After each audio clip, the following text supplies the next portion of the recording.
Today's game of I Spy takes place in the little town of Anaktuvuk Pass, Alaska.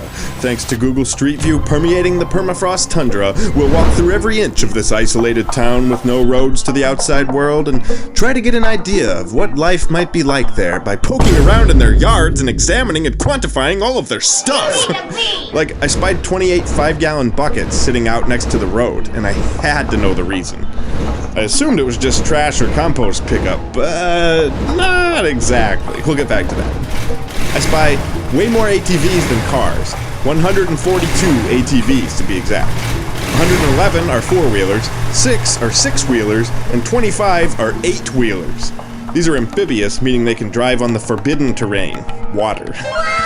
No wonder I only spy one actual boat.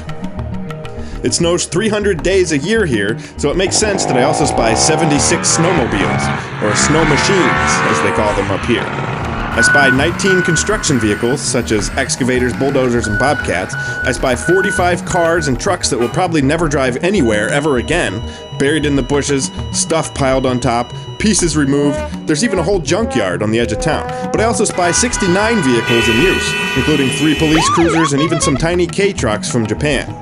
I spy a whopping 16 trampolines, which I did not expect to see in the Arctic Circle, but maybe the real Arctic Circle is the icy trampolines we found along the way. I spy 6 dirt bikes, and what I thought was a tiny fifth-wheel RV turned out to be a mobile workspace for cable splicing. Here, I think I spy a dog sled. Speaking of dogs, I also spy one very good dog on guard. I spy 6 basketball hoops. I spy 4 playgrounds, the main one being at the school. The words on the building translate to Nunamiut Wolves, the team mascot. I spy 22 ladders out, I assume to go up and remove snow from the roof. The police station ladder is about to bang someone on the head. I spy 2 pitched tents. I spy 11 humans, 2 women watching the Google truck from their doorsteps, this woman walking down the road with a really nice coat, and weirdly a single frame from a different time of 2 other people walking in almost the exact same spot, 2 men on foot at the job site, 2 operating equipment, and 2 driving trucks. But now to my favorite thing that I spy. I saved the best for last. Dumpsters. Not that I value dumpsters above human life, but these tell a lot more about the people there than the blurry, ghostly figures frozen in time. There were 51 dumpsters around town, and almost all of them have been graffitied with some nice word or phrase. A photo of Respect Elders popped up on Google Maps, which drew me into the town in the first place when I was looking for the farthest point away from the ocean that's within a coastal county. For some reason, which, by the way, is somewhere around here. Prudhoe Bay is 170 miles to the north, Cape Krusenstern is 320 miles to the west, and Anchorage is 481 miles to the south. Definitely got to be the farthest inland of any coastal region out there. So back to the dumpsters, there's respect elders, sharing, family kinship, humility, respect nature, cooperate, avoid conflict, hunting traditions, humor, compassion, share, laugh, humor, joy, spirituality, pray, worship, forgive, and then... I wonder if the Nunamiut have the N-word pass. You need to pee! If this was a local kid, it shows that they have a sense of humor. I detect zero malice here. It's just so random. And yes, I know my opinion is invalid, but you gotta think about the context of all the other dumpsters. As for the town itself, Google Maps shows a cheeseburger restaurant, a basketball court, a post office, multiple housings for teachers, a grocery store, a B&B, an airport, a museum, a school, a quarry, a library, a mechanic, a chapel, a fire station, and an arcade. Yes, that is an arcade.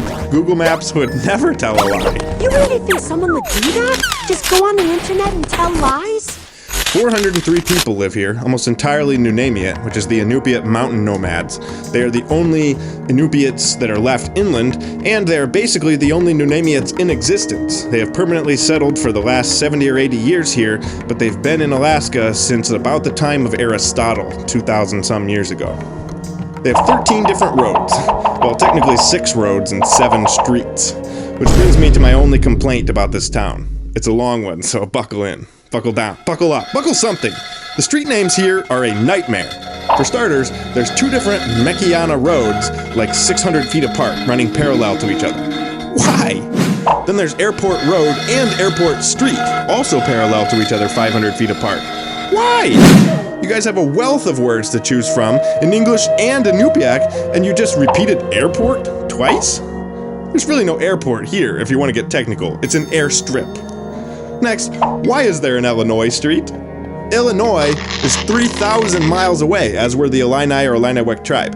Who named these streets? I assume I'm the first person in history to ever care about this. The mailman probably hasn't even needed to look at the address in years anyway. Poker Hill Road seems to be named after a 1972 school in Vermont. Okay, makes total sense. Main Street is so played out. There are apparently 10,902 of them, according to some guy named David on a Quora answer. That's just crazy lazy. I reject that name. I reject it. No, actually, you know what? I rebuke it. I rebuke Main Street. Y-access road is alright, I guess. The road sort of maybe makes a Y and it's access? Whatever. Maybe it's a question to the incoming tourists, like, why access? Summer Street is good. I'm sure they get to dreaming of summer during the 10 months of winter. Mini Street is fine. I have no idea who or what it's referencing. Caribou is a great name for a street. Very logical in a town that they literally named Caribou Pooping Grounds. No complaints. Soakapak is an awesome name.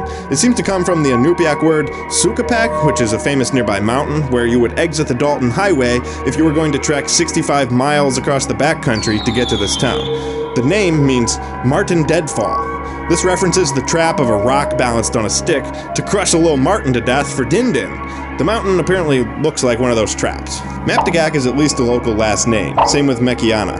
Homer Mekiana was a hunter that became the first postmaster here and established a post office in a tent. Now the local post office is in a solid building, but it is considered the most isolated one in the entire United States. The whole town is like a quarter-mile wide by half a mile long. The runway is literally longer than the town. There's no roads, in or out. And yet, even here, in this super isolated place, Google Maps has produced a street view. Amazing! Google virtually became the road from the outside world. They let me in and drove me around every street in town for free. Say what you will about how their mass surveillance, data harvesting, tax avoiding, privacy infringing company is corrupt and evil and probably going to let robots feast upon the remains of my soul any day now, but I think that's pretty cool. The street view thing, not the soul food.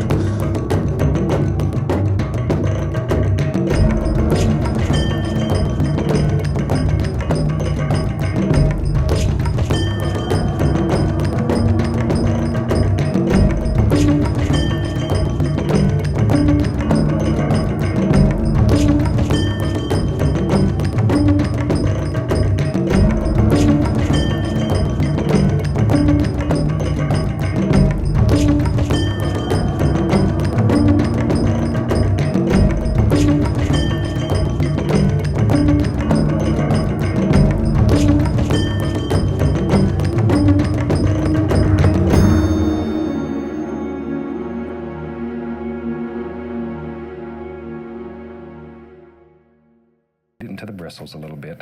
Okay, let's go up here. Now then, maybe we'll have a beautiful, bright little sky today. So I'm just going to start with a little yellow. We'll go right into bright red. Isn't that pretty? Already we have a painting for the Museum of Modern Art here. We can just stop right there.